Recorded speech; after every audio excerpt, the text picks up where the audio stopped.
Magandang araw Pilipinas, narito na ang ating fresh weather update ngayong araw ng Sabado, September 6 mula sa Pag-asa. Isang LPA ang muling namataan sa kanlurang bahagi ng Sinait, Ilocos Sur. Ito'y pinangalanang Lani. Batay sa huling datos, si Lani ay tinukoy sa layong 175 kilometro sa kanluran ng Sinait.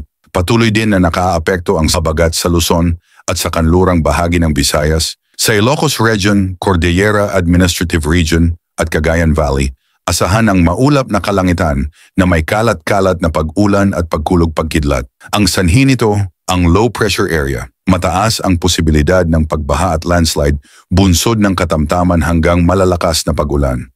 Sa Metro Manila at sa nalalabing bahagi ng Luzon, gayon din ang lagay ng panahon, maulap na kalangitan na may kalat-kalat na pag-ulan at thunderstorms. Samantala, sa Visayas at Mindanao, bahagyang maulap hanggang maulap ang kalangitan na may mga pulupulong pag-ulan at pagkulog-pagkidlat. Ito ay dulot ng localized thunderstorms na maaari ring magdulot ng biglaang pagbaha at pagguho ng lupa. Sa kondisyon ng dagat, banayad hanggang katamtaman ang ihip ng hangin at taas ng alon.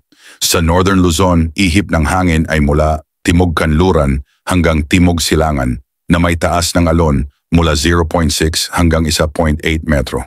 Sa nalalabing bahagi ng Luzon, ihip ng hangin ay mula Timog Kanluran na may parehong taas ng alon mula 0.6 hanggang 1.8 metro.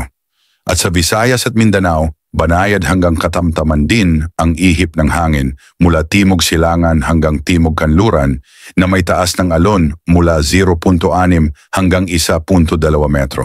Mga kababayan, doble ingat po tayo. Ang kombinasyon ng LPA at habagat ay maaaring magdulot ng biglaang pagbaha at pagguho ng lupa. Palambing ng like at subscribe bilang suporta sa ating channel, PWD, ang ulat panahon na hindi ka iiwan, rain or shine, ingat Pilipinas.